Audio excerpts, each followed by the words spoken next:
An EF2 tornado rips through Van Buren County, tearing off roofs, damaging homes, and injuring at least 5 residents. We thank you for watching tonight. I'm Christina Munoz in for Beth and Scott. The National Weather Service is in the process of determining how many other tornadoes hit the state last night. We have team coverage of the damage and begin with Barry Brandt, who is live in Botkenberg tonight to explain the path that storm took. Barry. Christina, you're right. It was 6. We'll have some more aerial video there. It was very wide in some spots, and our Matt Johnson joins us now. And the folks that I've talked to that either live here, Matt, or are members of the church here, they all seem pretty shaken up.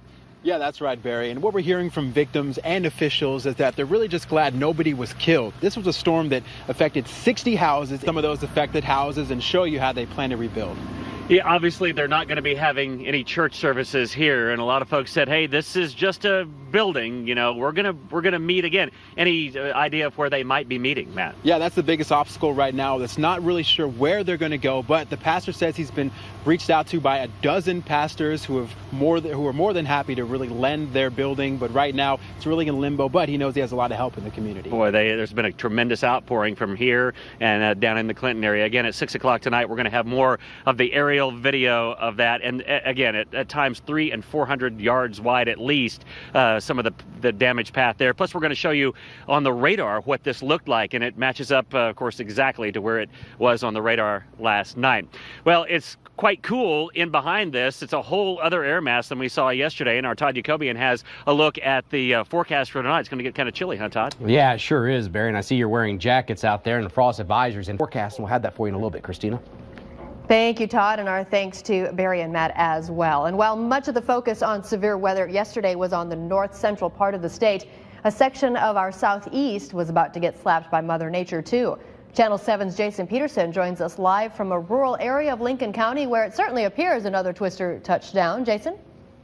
Whatever it was, it caused a lot of destruction there. Jason, thank you. We'll see you at 6.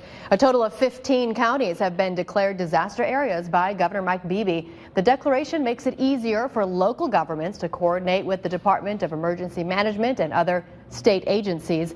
The governor also announced that he has released $10,000 from the governor's disaster fund to help pay for the immediate costs of responding to the storms. Well, last night's nasty weather slowed down the oil spill cleanup going on in Mayflower. But state and local officials say it did not make the mess any worse than it already was. The perimeter of the spill did not expand, and ADEQ experts say the oil did not reach Lake Conway. Channel 7's Roger Suzanen has the latest on the cleanup effort. Roger? Back to you, Christina. Roger Suzanen in our newsroom tonight. Thank you. The University of Central Arkansas cheerleading squad is facing an investigation after a freshman was found taped to a light pole. At 5:17, find out changes the school will be putting in place. And hope you didn't plant your garden too early. Frost could make a return. Todd tells us when after the break. From the weather team with the most experience, this is Channel 7 meteorologist Todd Jacobian. Welcome back. Well, I tell you. That's right. Todd, thank you so much. Well, still ahead today on Live at 5. I was like, wow, I may have these diseases. State health officials are rushing to contact some dental patients so they can get tested for infections. At 5:22, hear one patient's experience. But first, a warning to parents about a controversial new trend on one of the most popular photo sharing apps out there. Find out how the so-called cyber beauty contests work after the break. Warren police are asking for help finding a missing Bradley County woman. Tangela Walton has not been seen since April 5th. Her mom says the 36-year-old mother of 3 does not have a history of just leaving, especially for such a long time. If you know anything about where Walton could be, please call Warren Police. Cheerleaders at the University of Central Arkansas must now sign an agreement not to haze fellow cheerleaders after an allegation that a freshman was taped to a light pole last month. Officials say temperatures were hovering near freezing and it was raining and sleeting when a UCA officer found the freshman duct taped to the metal pole. The school says the freshman involved did not want to press charges. And parents, listen up. In a new Instagram trend, young girls are going head-to-head in so-called cyber beauty contests. Here's how it works. They post their photos on a site like Instagram. Just about anyone, including complete strangers, can then vote. anonymously choosing the cutest girl of the group. The losers, well, they get a big red X right over their face. So why would a girl do this? Every girl wants to know what other people think of her. Girls perceive that social media will be this solution to that anxiety. There is no app, there is no software that is going to take away the anxiety. That is part of growing up. In a statement, Instagram said, "We continue to invest heavily in providing robust tools that the Instagram community can use to report inappropriate content so that we can review it and take action." More than 3 million vehicles are being recalled worldwide for defective airbags.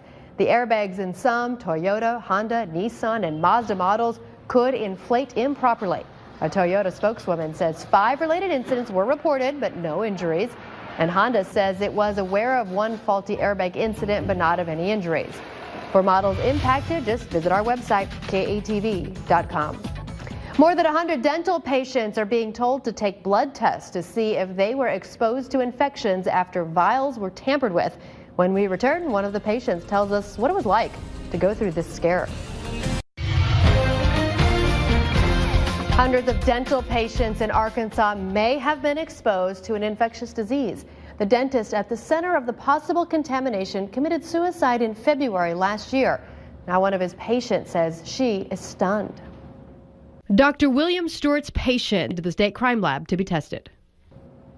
Now, Ocean Dental says they are cooperating with the health department, and we are starting to learn more about Dr. Stewart. Health officials say he did not have an infection, but find out how his history of drug abuse may have impacted this infection scare. That's tonight on Nightside.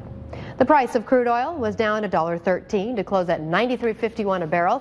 Stock market saw gains today. The Dow set a record high for the third day in a row, up almost 63 points, closing at 14,865. NASDAQ was up almost 3. Tonight on Channel 7 News at 6, we return to Van Buren County to visit with some whose homes were damaged and find out how they plan to recover. And a proposal for Arkansas to use federal Medicaid money to purchase health care coverage for low-income residents has cleared a preliminary hurdle in the state house, but it still might not be enough to become law. Janelle Lilly explains at 6. And coming up in sports at 6 o'clock, of course, we'll have an update on the Masters. Plus, head Diamond Hog coach Dave Van Horn talks about his staff having the best ERA in the country. That's all coming up in sports at 6 o'clock. And on the Arkansas Power Moms website, we told you about this a little bit earlier this week. Kids given big plates help themselves to more food. Find out more at KATV.com. It's a little cooler, but a beautiful day to be outside. We hope to see you again at 6 o'clock. This is World News Tonight.